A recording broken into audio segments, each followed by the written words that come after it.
Estamos de volta com Família na Real, hoje falando sobre a técnica Mindfulness e sua relação com a comunicação e a mediação de conflito nas famílias. Estou recebendo a advogada e consultora em gestão de conflitos organizacionais, doutora Betina Costa.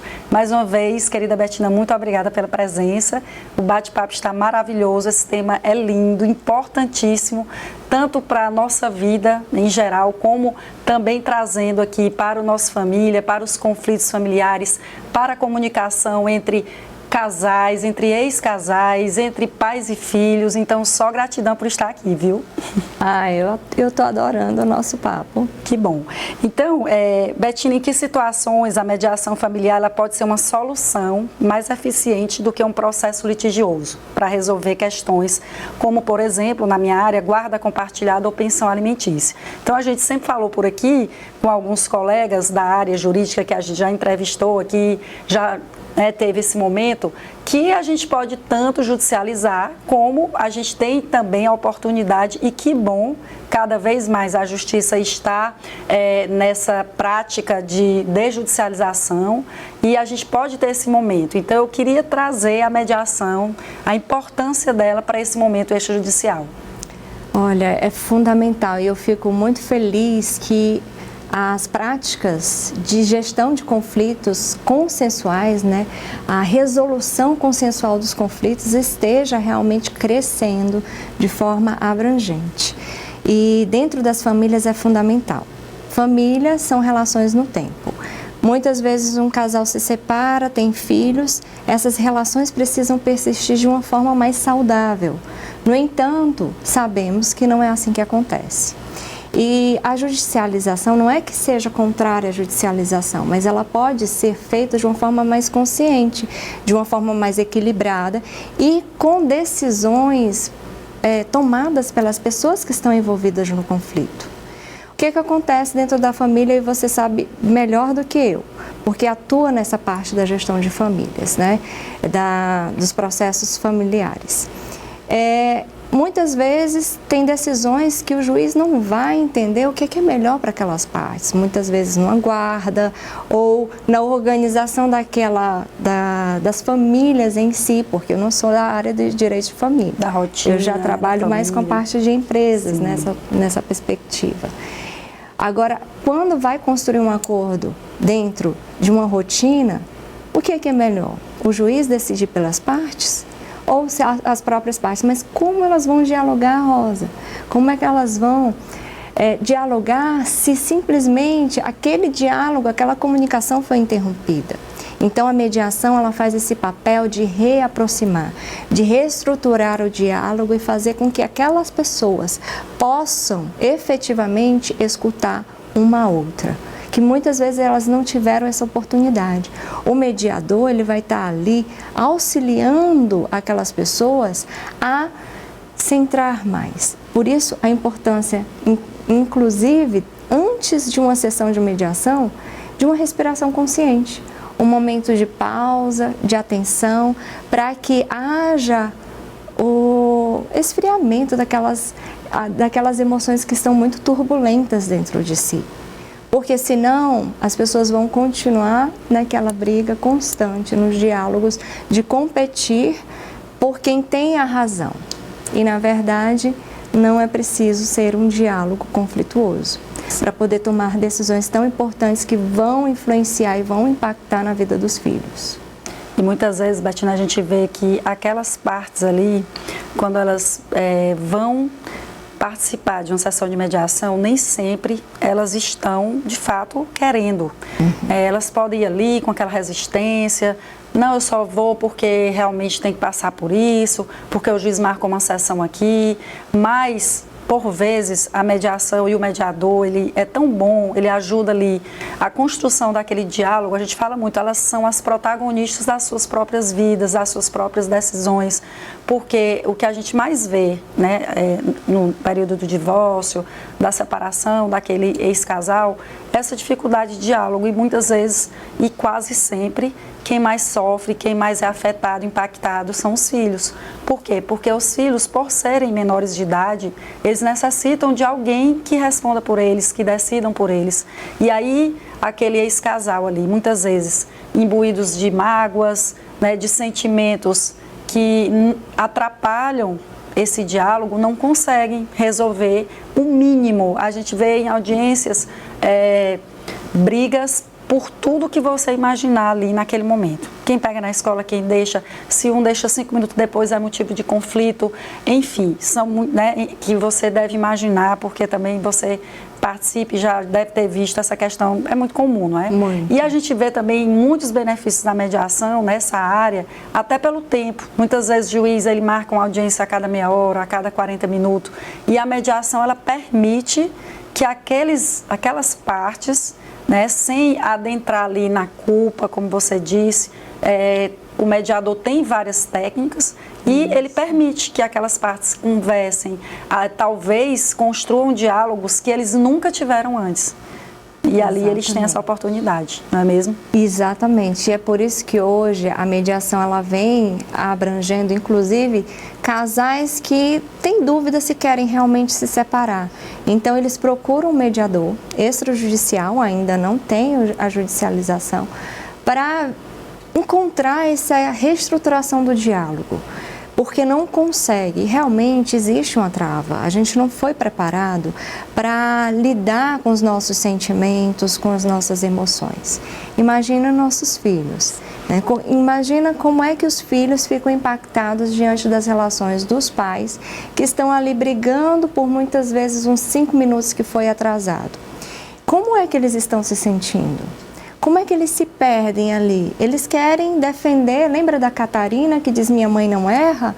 E aí um filho que está dentro de uma relação que está conflituosa, como ele deve estar se sentindo? E quais são as atitudes dele que ele está tendo para chamar a atenção dos pais? Então, a comunicação empática, a atenção plena, a capacidade da gente respirar antes de reagir, ela vai nos auxiliar a entender melhor o que eu quero de verdade nessa situação. Opa, peraí, o que faz com que eu brigue por essa situação em específico? É isso que eu quero? Como é que eu gostaria de estar? Então, a gente para refletir. Eu quero até trazer alguns benefícios da atenção plena quando a gente pratica diariamente. Ótimo. Existem comprovações científicas de que a prática diária de ao menos 10 a 12 minutos por mais de 8 semanas, nós conseguimos estar mais conscientes do que estamos vivenciando, então nos ajuda a regular nossas emoções. Então, ao regular nas nossas emoções, a gente diminui o quê? Impulsividade. Reatividade, porque muitas vezes a gente está naquele mecanismo de luta. Respondeu, eu não saio sem uma resposta. Eu vou responder, não levo desaforo para casa. Então essa reatividade prejudica as nossas relações e muitas vezes faz com que a gente tome decisões equivocadas que depois mais tarde, nossa, como é que eu fui dizer isso? Nossa, porque eu fiz aquilo? Então isso tudo traz um impacto negativo. Posteriormente, a gente fica na ruminação. Além de reduzir essa impulsividade, melhora a nossa capacidade de colocar foco e atenção naquilo que realmente precisa. E aí, muitas vezes, o casal que está imerso dentro dessas confusões, não sabe reconhecer dentro de si os sentimentos, não consegue dialogar com o outro, ele vai estar nessa impulsividade e reatividade. E isso piora a relação. Se ele para se perceber, ele pode até perguntar. E aí o mediador facilita esse diálogo até interno, porque existem as reuniões privadas com cada um dos envolvidos no conflito. Tá, mas o que você quer realmente? O que você pretende? O que você gostaria que tivesse acontecendo? Vocês como casal não vão continuar. Mas o que você gostaria realmente de estar acontecendo? Como é que você gostaria de ver seu filho? Então, essas perguntas, elas são abertas e vai fazer com que a pessoa reflita, nossa, mas o que eu quero é isso. E as minhas atitudes não estão me levando a isso porque eu fico reativa o tempo todo. Então, o que é que eu preciso mudar? E aí, esse é o processo de transformação que a mediação nos convida, que eu acho fantástico e que é possível. Claro, precisa da autorresponsabilidade da pessoa. O que é a autorresponsabilidade? Querer. Eu quero transformar as minhas relações. Então, é um passo para isso. Betina, existe um ditado que fala, é melhor ter paz do que ter razão. Eu acho que é mais ou menos isso, né? Então, eu acho que a questão do mindfulness, da mediação, é aquele estágio ali de serenidade. Até a forma que você fala aqui na entrevista, a gente visualiza que você atingiu um nível, e eu observo isso em mim também, porque o autoconhecimento nos permite que pelo menos eu me observo o tempo inteiro, porque eu acho que a gente precisa evoluir a cada ano que a gente vai fazendo, eu pretendo e quero evoluir. Então, muitas vezes as pessoas, a gente vê que não tem jeito, tem situações que fogem ao nosso controle. E por que eu estou falando isso? Porque é tão importante essa prática que existem ali discussões que eu não gasto mais energia. Por quê? Porque eu vejo que aquela pessoa, ela é reativa, ela é resistente, ela não vai mudar, ela está nesse modo, como você disse, de brigar, Então eu prefiro me recolher na minha serenidade, na minha maturidade já de quase 50 anos e de muita mediação e tentar ali, deixa acalmar os ânimos, deixa o tempo passar, porque às vezes é muito mais sobre ela do que sobre aquela situação que nós estamos ali vivendo, não é isso? Exatamente, e você trouxe um aspecto muito importante, porque é o que eu falo, eu trabalho com a cultura da paz, é o que eu falo, paz não é ausência de conflito. Paz é a capacidade que a gente desenvolve de lidar com os conflitos. É a inteligência de lidar com os conflitos. Então, ter inteligência e sabedoria é saber onde eu posso avançar, onde aquilo não vai me afetar, então eu deixo com você, sigo o meu lado. Não é se tornar passivo diante das situações, nem reativo, mas sim assertivo, trazer uma comunicação clara e saber que lutas eu quero trilhar, que lutas eu quero entrar realmente. E lutas não no sentido do embate, vem que vamos combater. Não, luta no sentido de se colocar, de se posicionar, de ser protagonista das próprias decisões. Eu sei o que eu quero, eu vou atrás do que eu quero, mas para isso eu não preciso romper relações, eu não preciso brigar por isso, eu vou estar ali posicionada atrás dos meus interesses. Então, assim, eu vejo a mediação como uma filosofia de vida, que traz vários aspectos que se comunicam com a psicologia, que vem do direito e que faz com que a gente tome melhores decisões e não saia terceirizando. A gente tem uma mania enorme de terceirizar. Sim. E por isso que há uma busca enorme pelo judiciário, porque as pessoas eu já ouvi muito, não, doutora, eu não quero nem decidir isso não, deixa que o juiz decida por mim. E muitas vezes vem a decisão do juiz. Ah, mas não era isso que eu queria. Então, e aí, o que você vem queria? Aquela situação que é muito comum na justiça, que são os descumprimentos das sentenças, dos acordos, e as partes têm que voltar ao judiciário, justamente porque não estavam prontas. Exato. Não decidiram, não construíram um diálogo, não chegaram num acordo maduro, que realmente acordar significa ceder um pouco. Então, quando você entra no acordo, não vai ser 100% maravilhoso para os dois, mas é um momento ali em que você usa técnicas, que você pondera, que você diz, olha, eu acho que eu posso ceder sim um pouquinho para o bem do meu filho, para o bem da relação, da vida da gente. E aí, trazendo agora para a comunicação entre os casais, Betina, eu queria que você falasse um pouco dos principais desafios que você percebe na comunicação entre esses casais, no processo de separação, de divórcio, e como técnicas de mediação poderia ajudar a superá-los. E é importante até que você faça a diferenciação, Betina, porque a gente está falando muito de mediação, de mindfulness, então, na verdade, mindfulness é uma prática que pode ser usada também dentro da mediação, não é isso? Isso. Vamos lá, eu gosto de até dividir em 3 pilares, para entender qual é a relação da atenção plena, do mindfulness dentro da gestão de conflitos. Ué, Betina, tu está trabalhando com gestão de conflitos, mindfulness, o que é?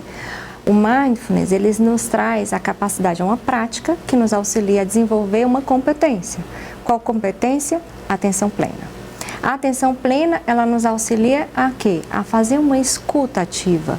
Então, dentro do processo de uma gestão de conflitos, de uma mediação, nós precisamos estar atento ao que efetivamente está acontecendo.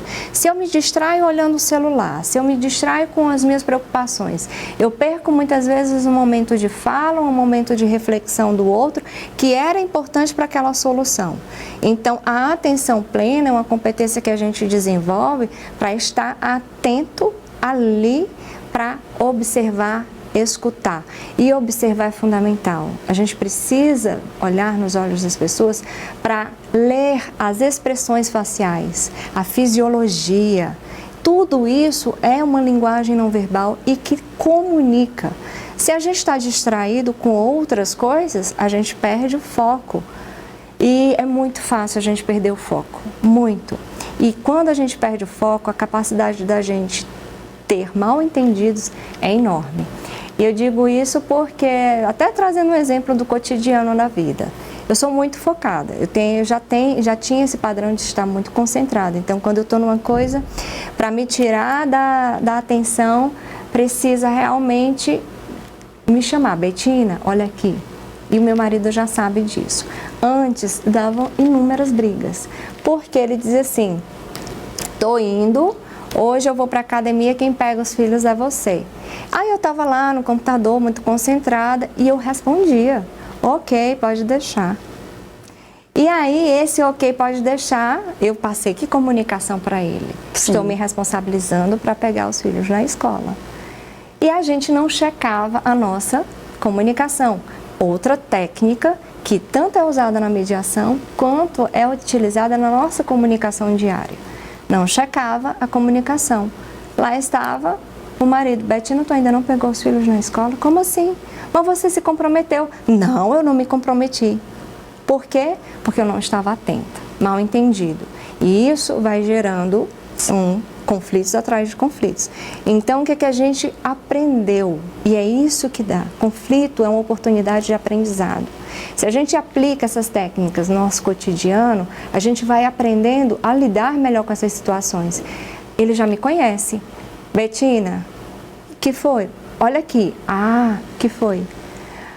Você hoje que vai pegar os meninos. Ah, tudo bem, tá certo? Combinado? Combinado. O que é que você vai fazer? Vou pegar os meninos. Parece ser repetitivo, mas isso é uma técnica utilizada tanto nos ambientes de trabalho, para checar se aquela comunicação foi compreendida, quanto dentro das relações familiares. Isso previne situações. E para casais que estão se separando ainda mais, porque aí, como eu disse antes, aquelas emoções que têm efeitos negativos, elas não foram trabalhadas. Elas estão latentes ali, querendo gritar. E se não há um mediador para deixar com que aquela pessoa, de uma forma segura, num ambiente seguro, num ambiente sigiloso, possa extravasar aquelas emoções, elas vão atrapalhar qualquer processo judicial, vão atrapalhar qualquer procedimento de acordo, vão achar que mediação é só só para preencher, né? E vai virar uma espiral de conflito sem fim. É isso. E aí fica um conflito sem fim. Gente, a gente precisa entender que esse conflito sem fim nos adoece também mentalmente. Prejudica a nossa saúde mental, prejudica os nossos futuros relacionamentos. Então, é preciso decidir de uma forma bem consciente o que você quer para a sua vida. E, novamente, voltando lá para a paz. Paz não é a ausência de conflitos, mas quando você escolhe de forma eficiente, dizer assim, eu prefiro resolver dessa forma, e você vai ter que ceder, porque você precisa reconhecer o outro também existe, o outro também tem necessidades, o outro também tem sentimentos, e aí dialogar sobre isso. Ficar eternamente no remorso, na culpa, no apontar o dedo porque o outro muitas vezes traiu, não vai trazer uma melhoria para a sua própria vida. Excelente.